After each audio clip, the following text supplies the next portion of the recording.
तो आइए इस बेहतरीन लर्निंग जर्नी की शुरुआत करते हैं इस पहले चैप्टर से। Rich dad poor dad Robert Kiyosaki के अनुसार वे कहते हैं, मेरे दो डैडी थे, एक अमीर और दूसरे गरीब। एक बहुत पढ़े लिखे थे और समझदार थे। वे पीएचडी थे और उन्होंने अपने 4 साल के अंडर ग्रेजुएट के काम को 2 साल से भी कम समय में कर लिया था। इसके बाद वे आगे पढ़ने के लिए Stanford university, university of Chicago और नॉर्थ वेस्टर्न यूनिवर्सिटी गए और ये सब उन्होंने पूरी तरह से स्कॉलरशिप के सहारे ही किया। मेरे दूसरे डैडी 8th क्लास से आगे नहीं पढ़े थे।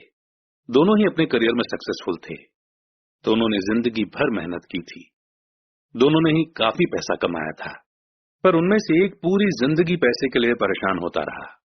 दूसरा हवाई के सबसे अमीर लोगों में से एक बन गया। एक के मरने पर उसके परिवार, चर्च और जरूरतमंद को करोड़ों की दौलत मिली। दूसरा अपने पीछे कर्ज छोड़कर मरा। मेरे दोनों डैडी इरादे के पक्के, चमत्कारी और प्रभावशाली थे। दोनों ने मुझे सलाह दी, पर उनकी सलाह एक जैसी नहीं थी। दोनों ही एजुकेशन पर बहुत जोर देते थे, पर उनके द्वारा बताए गए पढ़ाई के सब्जेक्ट्स अलग अलग थे। अगर मेरे पास सिर्फ एक ही डैडी होते तो मैं या तो उनकी सलाह मान लेता या फिर उसे ठुकरा देता। क्योंकि सलाह देने वाले दो थे, इसलिए मेरे पास दो बिल्कुल अलग अलग विचार होते थे, एक अमीर आदमी का और दूसरा गरीब आदमी का। किसी भी एक विचार को सीधे सीधे मान लेने या न मानने के बजाय मैं उनकी सलाह पर काफी सोचा करता था, उनकी तुलना करता था और फिर खुद के लिए फैसला किया करता था। समस्या ये थी कि अमीर डैडी अभी अमीर नहीं थे और गरीब डैडी अभी गरीब नहीं थे। दोनों ही अपना करियर शुरू कर रहे थे और दोनों ही दौलत और परिवार के लिए मेहनत कर रहे थे, पर पैसे के बारे में दोनों के विचार और नजरिए एकदम अलग थे। एग्जाम्पल के तौर पर एक डैडी कहते थे कि पैसे का मोह ही सभी बुराइयों की जड़ है, जबकि दूसरे डैडी कहा करते थे पैसे की कमी ही सभी बुराइयों की जड़ है। जब मैं छोटा था तो मुझे दोनों डैडियों की अलग अलग सलाह से दिक्कत होती थी। एक अच्छा बच्चा होने के नाते मैं दोनों की बातें सुनना चाहता था। परेशानी ये थी कि दोनों एक जैसी बातें नहीं कहते थे। उनके विचारों में जमीन आसमान का फर्क था, खासकर पैसे के मामले में। मैं काफी लंबे समय तक ये सोचा करता कि उनमें से किसने क्या कहा और क्यों कहा और उसका नतीजा क्या होगा। मेरा बहुत सा समय सोच विचार में ही गुजर जाता था। मैं खुद से बार बार इस तरह के सवाल पूछा करता, उन्होंने ऐसा क्यों कहा? और फिर दूसरे डैडी की कही हुई बातों के बारे में भी इस तरह के सवाल पूछता। काश मैं ये बोल सकता कि हाँ वे बिल्कुल सही हैं, मैं उनकी बातों से पूरी तरह से सहमत हूं, या ये कहकर मैं सीधे उनकी बात ठुकरा सकता था, बुढ़े को ये नहीं पता कि वो क्या कह रहा है। अब क्योंकि दोनों ही मुझे प्यारे थे, इसलिए मुझे खुद के लिए सोचने पर मजबूर होना पड़ा। इस तरह सोचना मेरी आदत बन गई, जो आगे चलकर मेरे लिए बहुत फायदेमंद साबित हुई। अगर मैं एक ही तरह से सोच पाता तो ये मेरे लिए इतना फायदेमंद नहीं होता। पैसों का सब्जेक्ट स्कूल में नहीं बल्कि घर पर पढ़ाया जाता है। शायद इसीलिए अमीर लोग और ज्यादा अमीर होते जाते हैं, जबकि गरीब और ज्यादा गरीब होते जाते हैं, और मिडिल क्लास कर्ज में डूबा रहता है। हम में से ज्यादातर लोग पैसे के बारे में अपने माता पिता से सीखते हैं। कोई गरीब पिता अपने बच्चों को पैसे के बारे में क्या सिखा सकता है? वो सिर्फ इतना ही कह सकता है कि स्कूल जाओ और मेहनत से पढ़ो। हो सकता है वो बच्चा अच्छे नंबरों से कॉलेज की पढ़ाई पूरी कर ले, फिर भी पैसे के मामले में उसकी मानसिकता और उसके सोचने का ढंग एक गरीब आदमी जैसा ही बना रहेगा। ये सब उसने तब सीखा था जब वो छोटा बच्चा था। पैसों का टॉपिक स्कूलों में नहीं पढ़ाया जाता। स्कूलों में एकेडमिक और प्रोफेशनल स्किल्स पर जोर दिया जाता है, न कि पैसों से जुड़े स्किल पर। इससे यह साफ हो जाता है कि जिन स्मार्ट बैंकर्स, डॉक्टर्स और अकाउंटेंट्स के स्कूल में अच्छे नंबर आते हैं, वे जिंदगी भर पैसे के लिए संघर्ष क्यों करते हैं। हमारे देश पर जो भारी कर्ज लदा हुआ है, वो भी काफी हद तक उन बेहद पढ़े लिखे राजनेताओं और गवर्नमेंट ऑफिसर्स के कारण हुआ है, जो इकोनॉमिक पॉलिसी बनाते हैं। और मजे की बात यह है कि वो पैसों के बारे में बहुत कम जानते हैं। मैं अक्सर नई सदी में आने वाली समस्याओं के बारे में सोचता हूं। तब क्या होगा जब हमारे पास ऐसे करोड़ों लोग होंगे जिन्हें फाइनेंशियल और मेडिकल हेल्प की जरूरत होगी। पैसों से जुड़ी मदद के लिए या तो वे अपने परिवारों पर या फिर गवर्नमेंट पर निर्भर होंगे। क्या होगा जब मेडिकेयर और सोशल सिक्योरिटी के पास का पैसा खत्म हो जाएगा?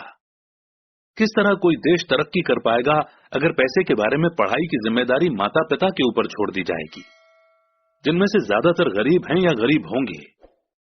क्योंकि मेरे पास दो प्रभावशाली डैडी थे, इसलिए मैंने दोनों से ही सीखा। मुझे दोनों की सलाह पर सोचना पड़ता था। इस तरह से सोचते सोचते मैंने ये भी जान लिया कि किसी इंसान के विचार उसकी जिंदगी पर कितना जबरदस्त असर डाल सकते हैं। एग्जाम्पल के तौर पर एक डैडी को यह कहने की आदत थी, मैं इसे नहीं खरीद सकता। दूसरे डैडी इन शब्दों के इस्तेमाल से चिढ़ते थे। वे जोर देकर कहा करते थे कि मुझे इसके बजाय यह कहना चाहिए कि मैं इसे कैसे खरीद सकता हूं। पहला सेंटेंस नेगेटिव है और दूसरा सवाल उठाने वाला। तो पहले में बात खत्म हो जाती है और दूसरे में आप सोचने के लिए मजबूर हो जाते हैं। मेरे जल्द ही अमीर बनने वाले डैडी ने मुझे समझाया कि जब हम कहते हैं कि मैं इसे नहीं खरीद सकता, तो हमारा दिमाग काम करना बंद कर देता है। इसके बजाय जब हम ये सवाल पूछते हैं कि मैं इसे कैसे खरीद सकता हूं, तो हमारा दिमाग काम करने लगता है। उनका ये मतलब नहीं था कि आपका जिस चीज पर दिल आ जाए उसे खरीद ही लें। वे लगभग दीवानगी की हद तक अपने दिमाग को कसरत करवाना चाहते थे, क्योंकि उनके ख्याल से दिमाग दुनिया का सबसे ताकतवर कंप्यूटर है। मेरा दिमाग हर रोज तेज होता जाता है, क्योंकि मैं इसकी कसरत करता रहता हूं। ये जितना तेज होता जाता है, मैं इसकी मदद से उतना ही ज्यादा पैसा कमा सकता हूं। उनका मानना था कि ये कहना कि मैं इसे नहीं खरीद सकता दिमागी आलस की पहचान है। हालांकि दोनों ही डैडी अपने काम में कड़ी मेहनत करते थे, पर मैंने देखा कि पैसे के मामले में एक डैडी की आदत ये थी कि वह अपने दिमाग को सुला देते थे और दूसरे डैडी अपने दिमाग की लगातार कसरत करवाते रहते थे।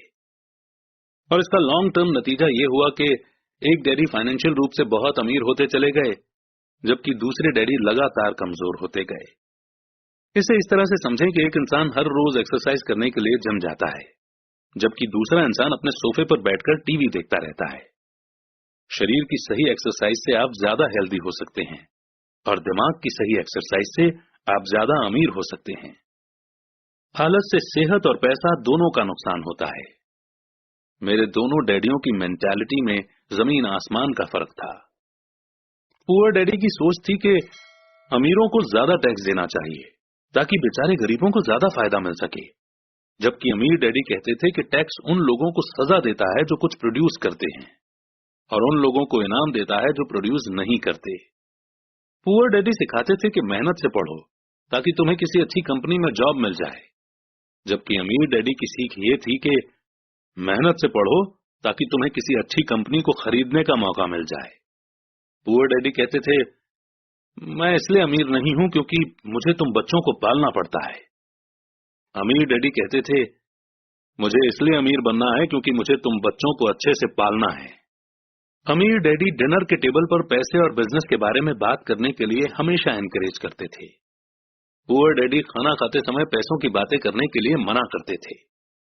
पुअर डैडी का कहना था, जहां पैसे का सवाल हो सुरक्षित कदम उठाओ, रिस्क मत उठाओ। अमीर डैडी का कहना था, रिस्क का सामना करना सीखो। एक का मानना था, हमारा घर ही हमारा सबसे बड़ा इन्वेस्टमेंट और हमारी सबसे बड़ी प्रॉपर्टी है। दूसरे का मानना था, मेरा घर मेरी जिम्मेदारी है, और अगर आपका घर आपकी नजरों में आपका सबसे बड़ा इन्वेस्टमेंट है तो आप गलत हैं। दोनों ही डैडी अपने बिल समय पर चुकाते थे, पर उनमें से एक सबसे पहले अपने बिल चुकाते जबकि दूसरे सबसे आखिर में।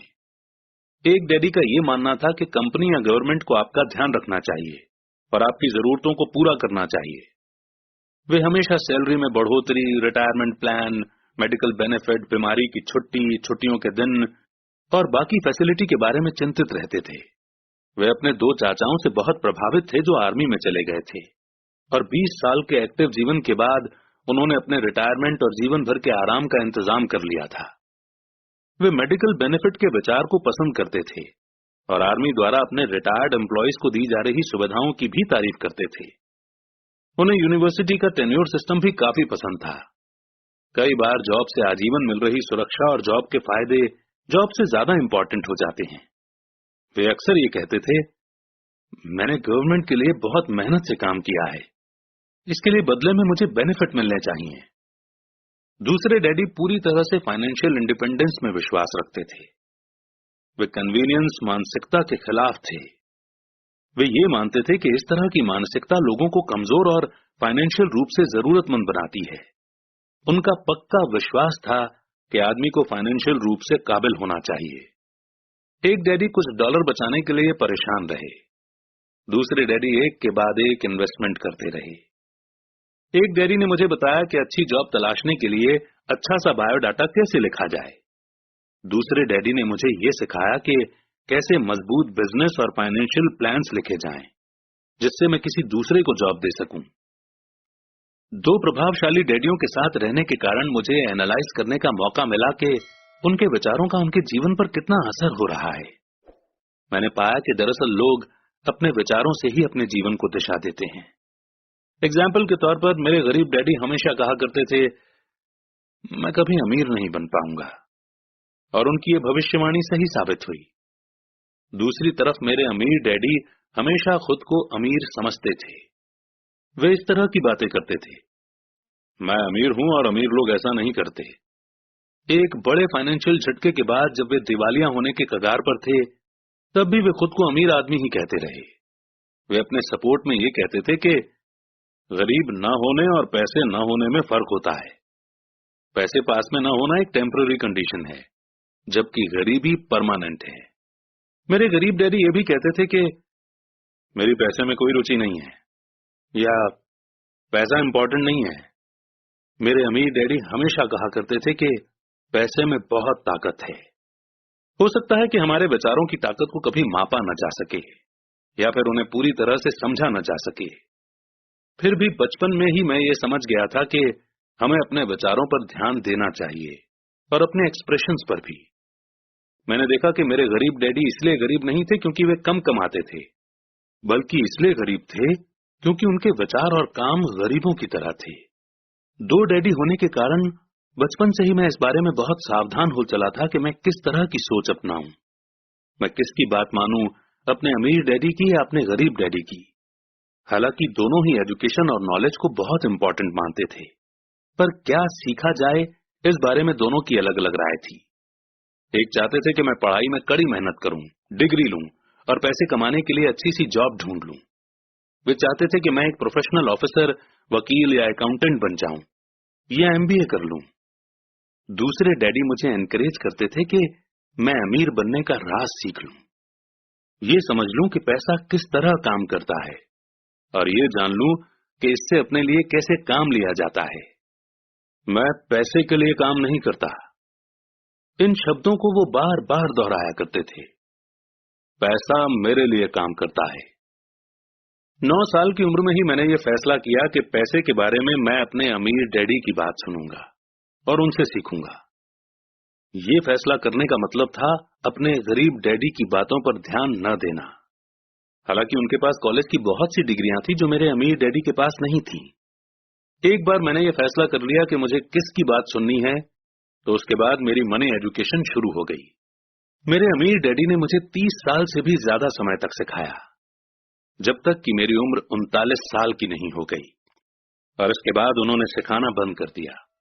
उन्होंने ये देख लिया था कि मैं वो सब समझ चुका हूं जो मेरी मोटी बुद्धि में भरने की वो कोशिश कर रहे थे। पैसा एक तरह की ताकत है, पर इससे भी बड़ी ताकत है फाइनेंशियल एजुकेशन। पैसा तो आता जाता रहता है, पर अगर आप ये जानते हैं कि पैसा किस तरह से काम करता है, तो आप ज्यादा ताकतवर हो जाते हैं। आप दौलत कमाना शुरू कर सकते हैं। सिर्फ पॉजिटिव थिंकिंग से ही समस्या हल नहीं हो सकती, क्योंकि ज्यादातर लोग स्कूल में पढ़ते हैं और वहां ये कभी नहीं सीख पाते कि पैसा किस तरह से काम करता है। इसीलिए वे पैसे के लिए काम करने में अपनी सारी जिंदगी बर्बाद कर देते हैं। मेरी एजुकेशन तब शुरू हुई जब मैं सिर्फ 9 साल का था, और इसी कारण मेरे अमीर डैडी ने मुझे जो लेसन पढ़ाए वे बहुत आसान थे। और सारी बातों को छोड़कर विचार किया जाए तो उन्होंने मुझे 30 सालों तक सिर्फ 6 इंपॉर्टेंट लेसन पढ़ाए। ये बुक उन्हीं 6 लेसन्स के बारे में है, और इसे भी उतना ही आसान बनाने की कोशिश की गई है जितना कि मेरे अमीर डैडी ने इन्हें मेरे लिए आसान बनाया था। ये लेसन आपके लिए जवाब की तरह नहीं लिखे गए हैं, बल्कि गाइड की तरह लिखे गए हैं। ऐसा गाइड जो ज्यादा अमीर बनने में आपकी और आपके बच्चों की मदद करेगा, चाहे दुनिया कितनी बदलती रहे। तो लेसन 1 है, अमीर लोग पैसे के लिए काम नहीं करते। लेसन 2, पैसे की समझ क्यों सिखाई जानी चाहिए। लेसन 3, अपने काम से काम रखो। लेसन 4, टैक्स का इतिहास और कॉरपोरेशंस की ताकत। लेसन 5, अमीर लोग पैसे का आविष्कार करते हैं। लेसन 6, सीखने के लिए काम करें, पैसे के लिए काम न करें।